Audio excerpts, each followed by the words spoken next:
Always on call and ready to go, the gleaming red mega machines of the fire service are familiar to us all. With their sirens blaring and blue lights flashing, they waste no time on their way to the scene. When the alarm goes off, the fire engines are in action in seconds.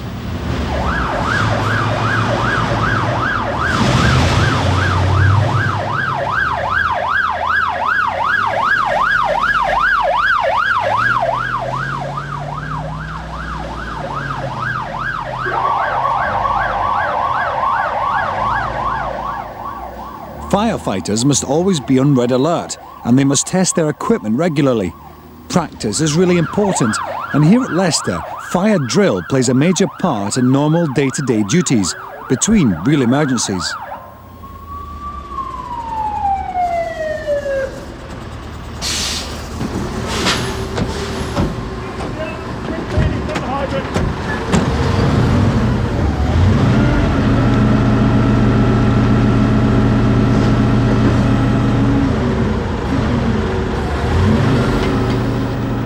Everybody has their own important job to do, but they must all work as a team. Discipline and obeying commands make the job safer for all concerned. Routines are practiced again and again to make sure they are done just right.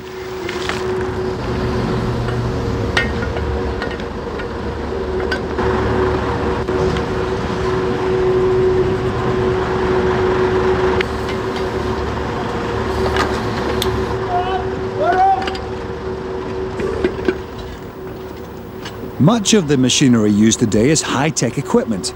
The modern fire brigade is always developing, and the firefighter must be trained to work with all the gear. Other people's lives depend on it.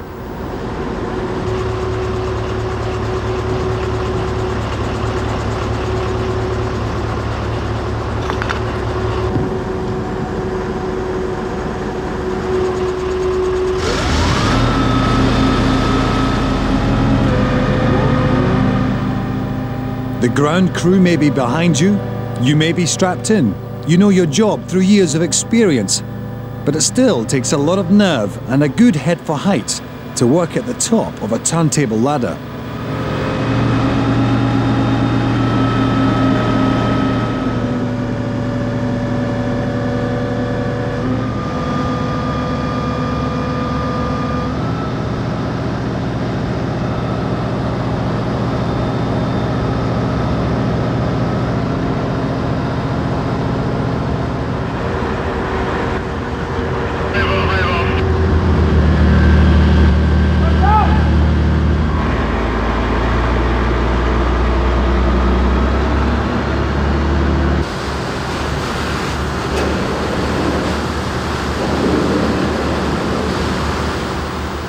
To be a firefighter today is to be part of a highly efficient and disciplined force, using some of the most modern and powerful equipment in the world.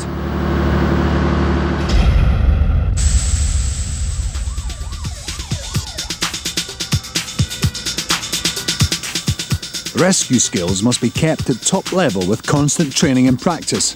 The Fire Service College here at Moreton and Marsh, Gloucestershire, trains over 6,000 students a year from brigades all over the world. They've created pretend railways, motorways, houses, and even industrial tower blocks, where emergency situations are made as real as possible.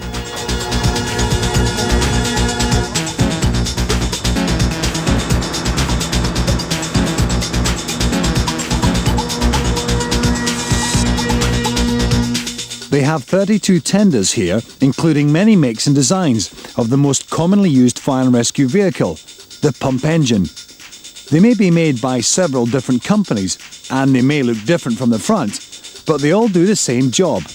At the Fire Service College, they have a big choice.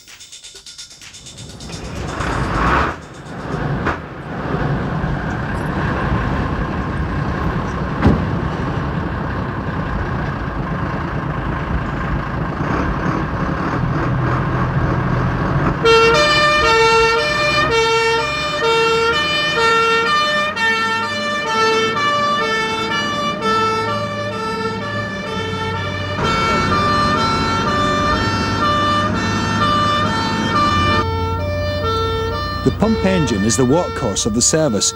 It is the basic all-round vehicle and can be fitted out for specialist tasks.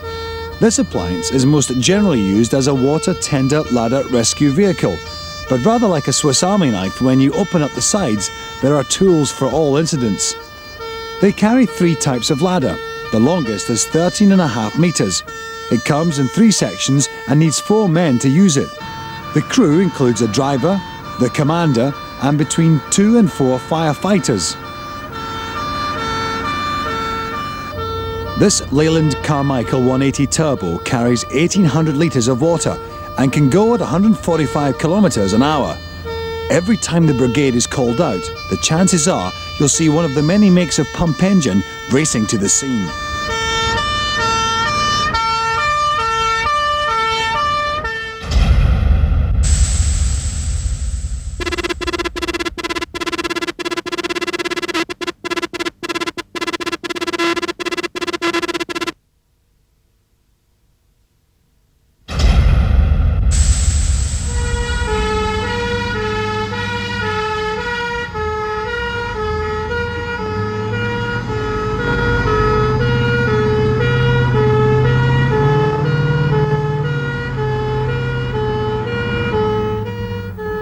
Two pump engines race to an exercise at a domestic house fire. Even in practice, they have to respond as if it was the real thing.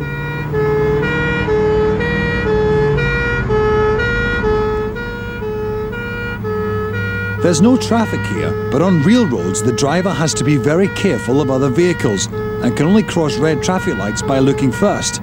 He wouldn't want to cause an extra emergency. Pump engines weigh 10 tonnes empty, and with a full load, the driver has to control a 13-tonne vehicle at speed.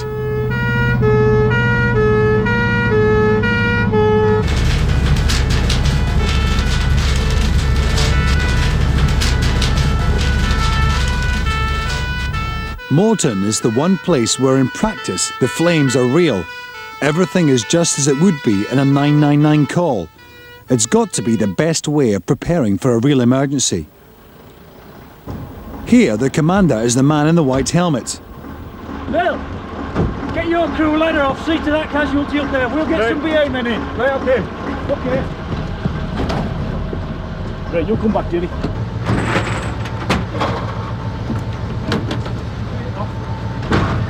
Right, okay. Come on down. Hold it, guys, hold it. Yeah.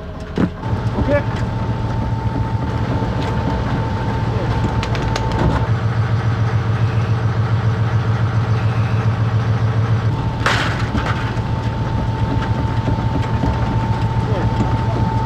Extend.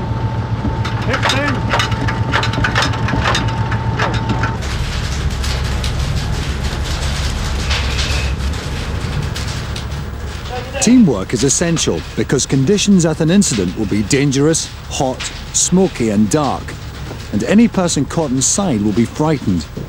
Firefighters are trained to be calm. Right, we go.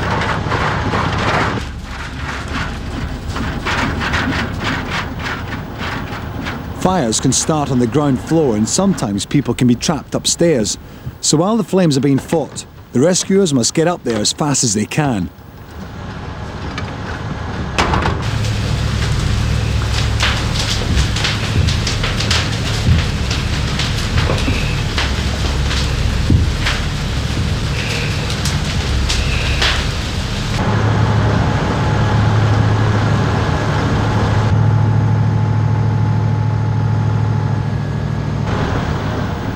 The staircase may be burned out, and the only way of escape is from the roof.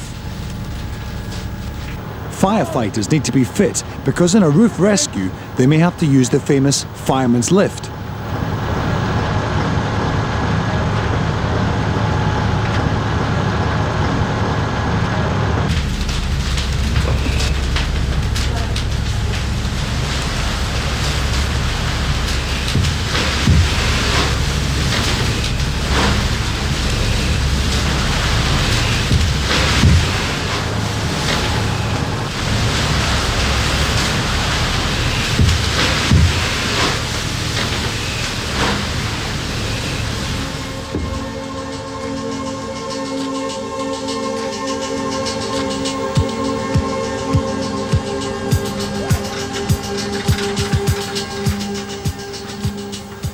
Before leaving, the brigade must make sure the fire is completely damped down so that one burning ember doesn't spark the blaze again.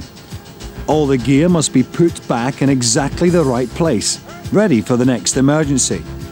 Only when all the final checks have been made and the ladders secured can the pump engine prepare to leave the scene.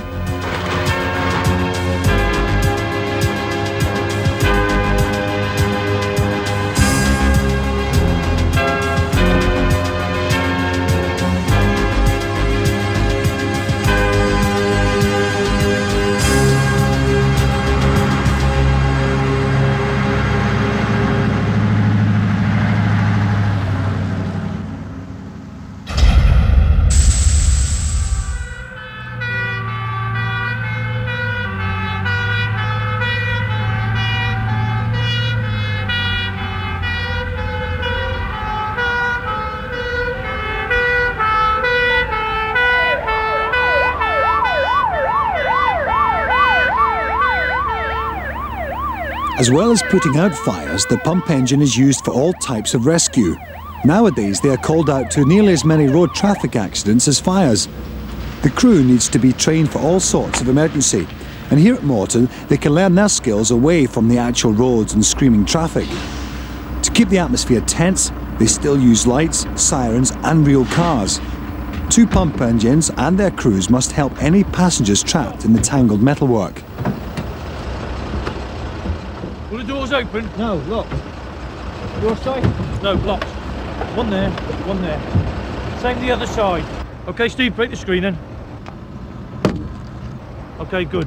Okay, tap it through. Tap it through under control.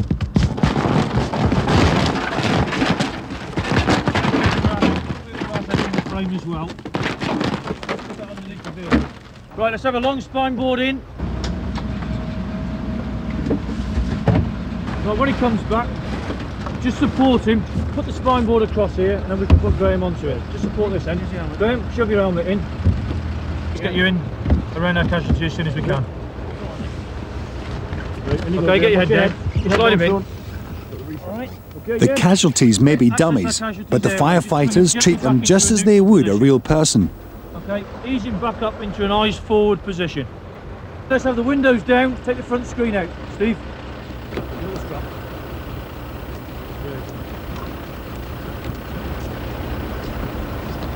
Obviously, when someone is injured, spoiling the car beyond repair is the last thing to worry about. It's the person who matters. In a case like this, when the driver is trapped, the fire brigade often decide the best way to free him or her is to remove the roof. To use the cutters without splintering more glass, they need to take the windscreen out. And to shield their eyes, they all have to wear protective goggles. Okay, lift it clear, put it underneath the car out the way. Yeah. Same with the rubber seal. Simon, can you come in and give me a hand with the oxygen? Yeah. Now, with better access to the casualty, the team can give first aid. Put that around our casualty. Fellas, as soon as you got the oxygen and collar on, then we'll have the roof off. We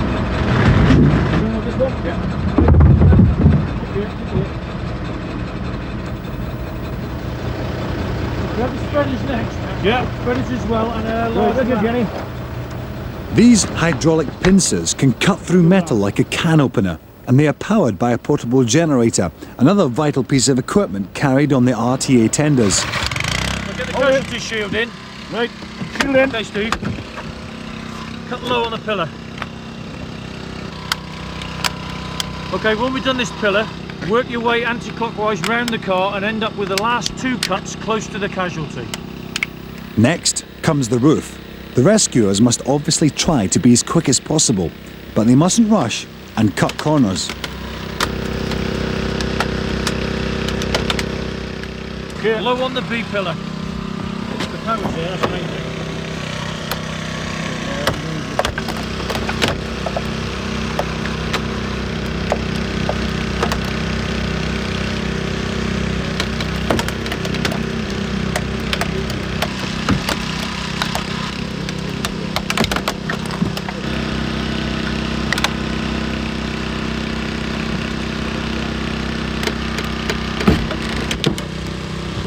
Okay, got it. Hold there. Steve, take over from me here. Come down there. Steve, use the spreaders, crush the wing there to open up that gap. Get the spreaders in and let's take the door away. Okay, let's go for it.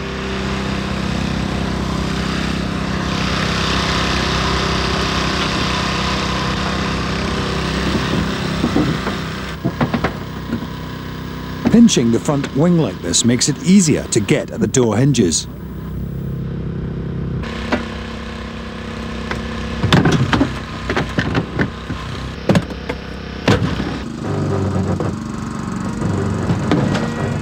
Okay, take the side away.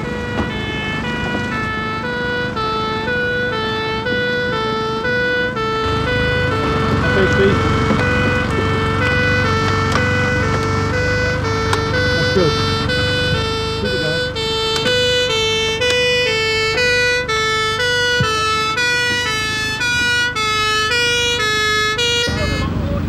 The fire brigade always works closely with the other emergency services, and it won't be long before the driver is free.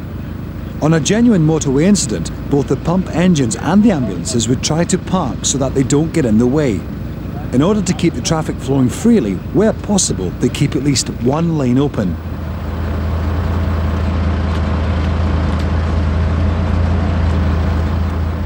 Once again, the pump engine has proved its value as one of the most important vehicles in the emergency services.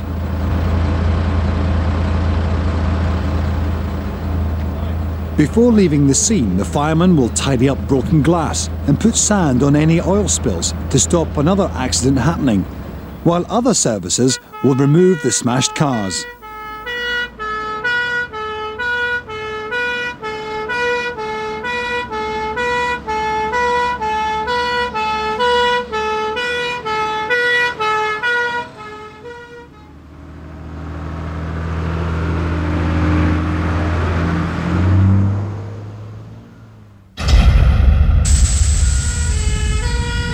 Here's another very necessary machine for the rescue brigade's fleet.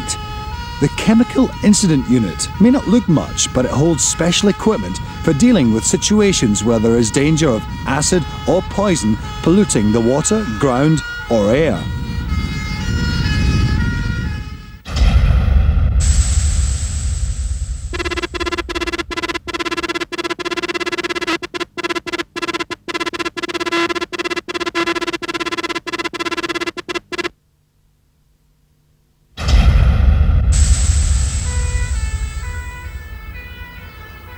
As ever, the pump engine is on hand to provide power and water. Here at the college, they have old chemical rail tankers to rehearse incidents. The fire service often has to gain access to other transport systems.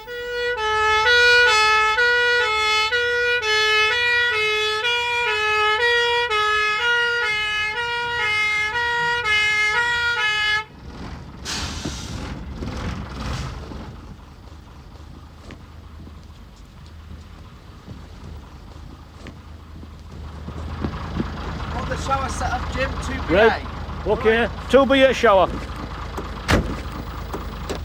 Okay, decontamination shower unit. One of the college instructors runs through procedures with a colleague as they set up the unit. A possible risk of chemical spillage is that it can spread quickly, and a firefighter could get some of the dangerous liquid onto his clothes or boots and transfer it somewhere else. The unit contains a high-pressure shower which is fed water from the pump engine. Using the workhorse of the fire service, the fire appliance. Opening now the tank valve. On the vehicle, delivering from the tank and testing that we do have water. They must check that it is all working before they risk getting any chemicals on them.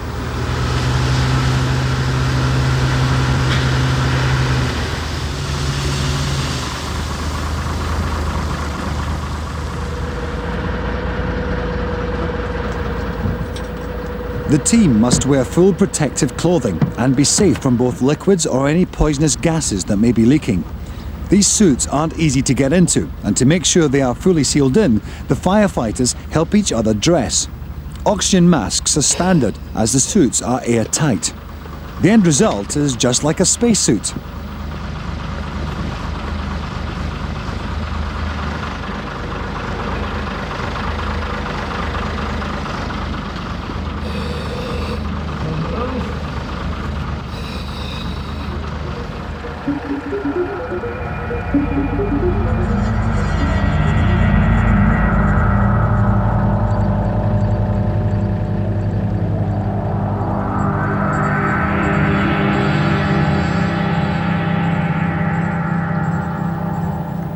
They've got to check all over the tanker to try and spot any leaks. They'll also be looking for labels or markings which could let them know what chemical the tanker is carrying. Some are more dangerous than others. Leaked gas is invisible and acid can look just like water. Wherever gases or chemicals are concerned, the professionals must be called in.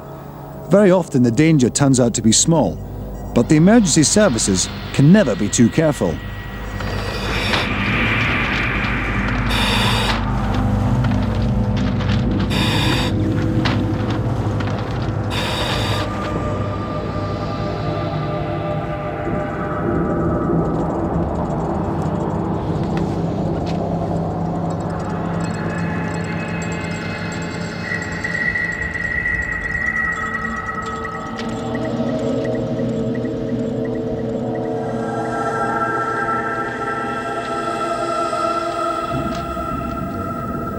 At the end of every exercise, the crew must be washed down, so just to be safe, the pressure shower is always used.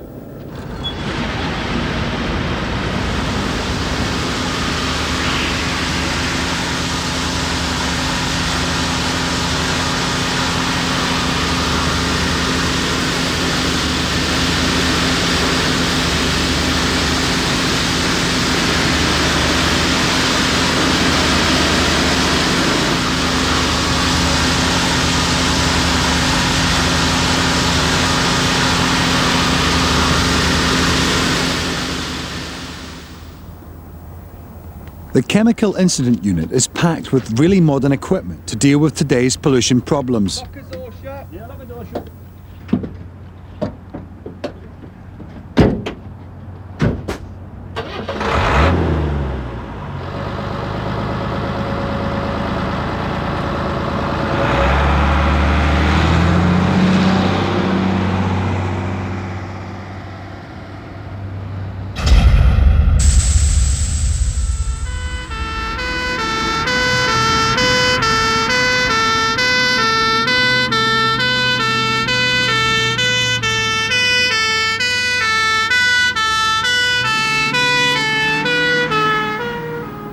The bigger fire engines are known as specials and will be called to incidents where the pump engines can't do it alone.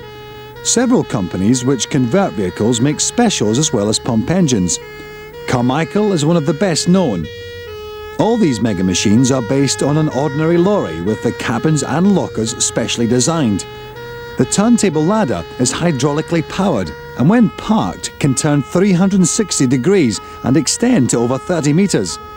The reason ladders were made longer and longer is because buildings became higher and higher.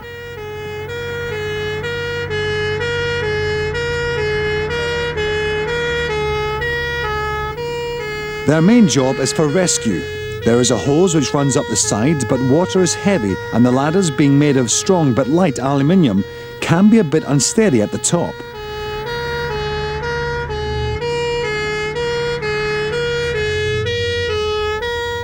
Normally, a turntable ladder would have a three-man crew, with a commander, base operator, and the one on the end of the ladder.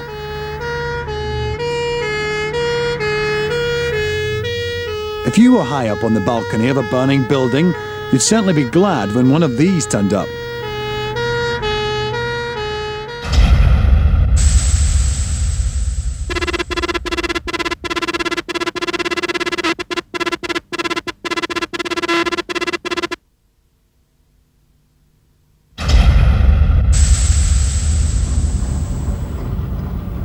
Another type of special is the hydraulic platform. Here, a Simon Snorkel SS220 is mounted on a Saxon Dodge G16 body. It can only carry 3 in its basket, so it would take rather a long time to rescue a lot of people. But unlike the turntable ladder, it is fully stable for spraying water right at the end of its 22-metre reach.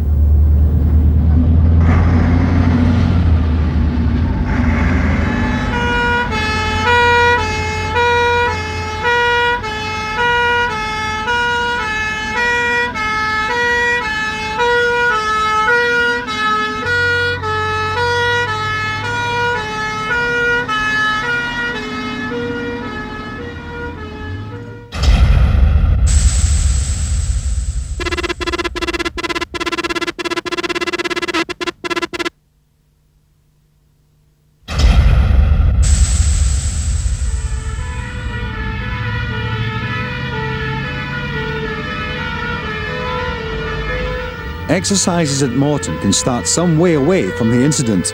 A command vehicle, hydraulic platform and pump engine respond to a call. Going to a real fire, they'd probably take different routes, so at least somebody would get there if a road was blocked.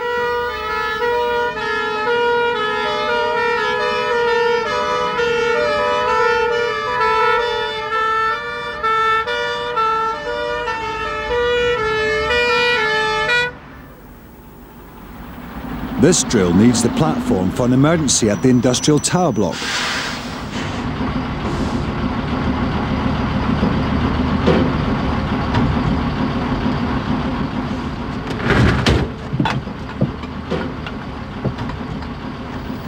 Teamwork is here again. The pump engine gets extra water by plugging into the mains. They carry enough hose on board to reach a hydrant a quarter of a mile away. The pressure on mains water varies, so to keep it regular, it must be fed through the pump engine.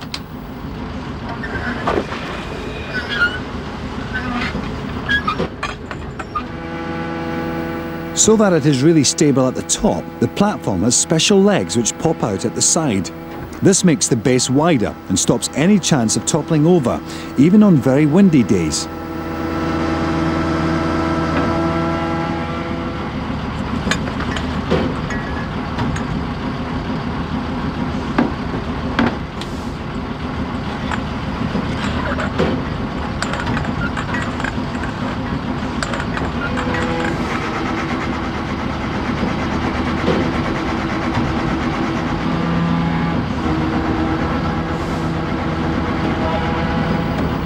When it's stable, the platform can be connected up to the pump engine for its extra water supply.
Way above the ground, the firefighter's on his own with a job to do.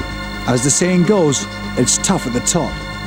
He'll go as close as he safely can, keeping in constant contact with the ground by phone. If this tower was really alight, flames could be licking out feet away. His only protection would be the powerful fountain of water from his hose.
platform can squat in 1 minute the same amount of water as 10 full baths.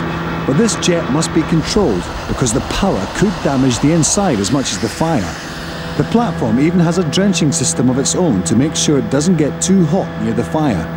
Keeping cool is part of the job for men and machines.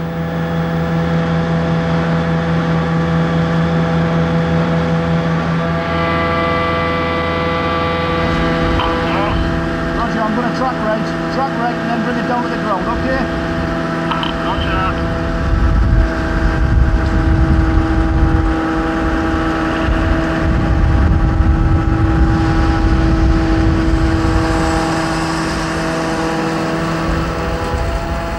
The fingertip controls bring the basket down. While the Simon Sorkel is one of the safest hydraulic platforms you can get, it's always a relief to be coming gently back down to earth.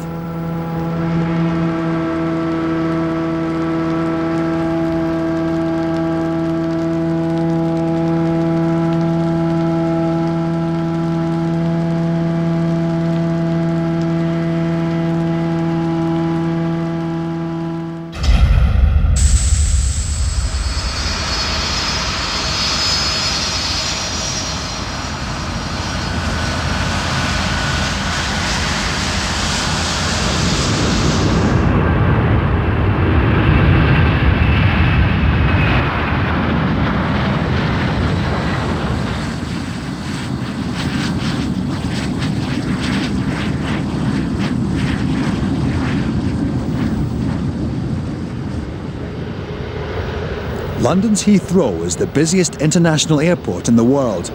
At peak times, a plane is either taking off or landing every 30 seconds. An airport has more material which can easily catch fire within its boundaries than almost anywhere.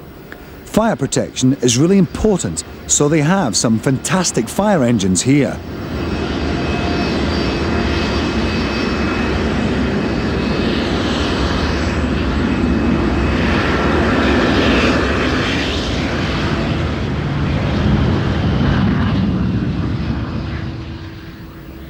Heathrow has a new custom-built fire centre with its own control tower. Any incidents, big or small, which need the varied skills of the fire service are controlled from here.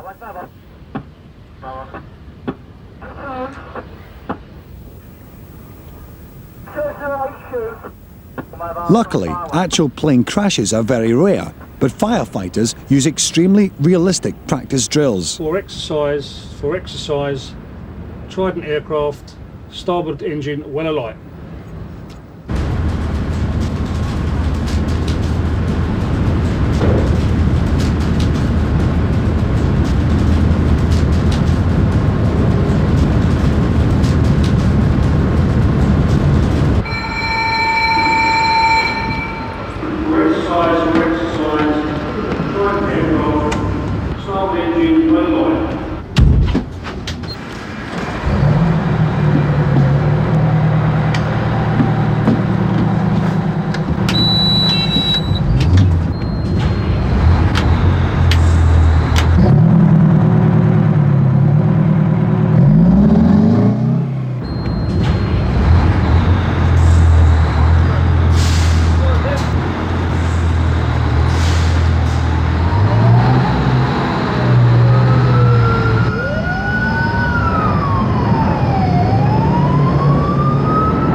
The biggest machine at Heathrow is the Carmichael Cobra 6x6 Airport Crash Fire Rescue Vehicle. It is six-wheeled, rear-engined, and can accelerate from 0 to 80 kilometers an hour in 34 seconds. It can spray foam up to 60 metres from its monitor, which can be reached by a crew member while they're going along. There are also 2 foam hand lines kept in the lockers on either side of the vehicle. The Siren is the more American-style warbler, and the whole machine would cost about £250,000.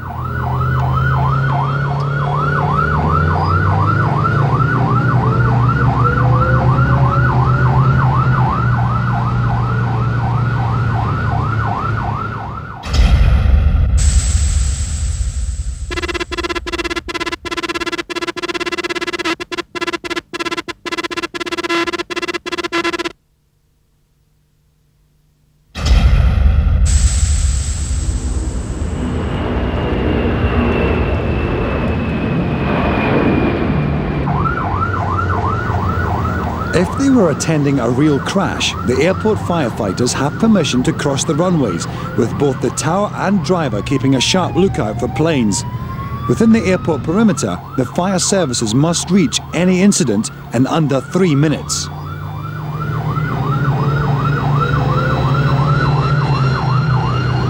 If there is a major incident outside the perimeter, as many as 90 fire engines could be called from all around.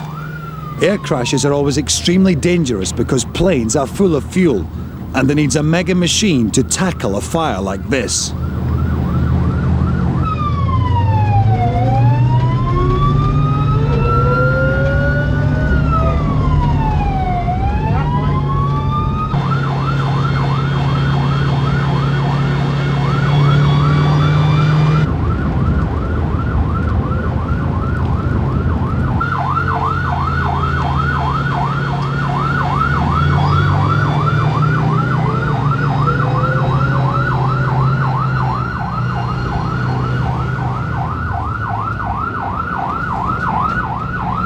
Okay, Jim, I'm going to go upstairs.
Foam is an ideal material for use in airport fires. It's made from a chemical called triple FP, which is mixed under pressure with water inside the tender. What comes out is a film of bubbles which spreads like a blanket and starves the flames of oxygen, putting out the fire. The Cobra is designed to squat half its tank in about a minute and could fill a public swimming pool in 2. A lot of foam in a short time.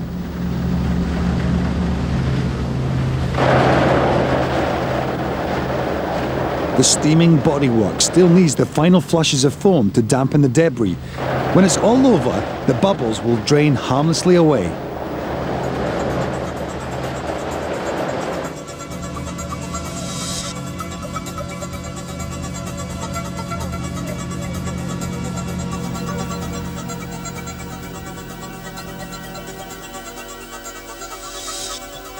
From safeguarding the lives of airline passengers to dealing with fires in houses and factories, from attending road traffic accidents and clearing up chemical incidents, the fire brigade of today relies on its fast, specialist machines to make the world a safer place.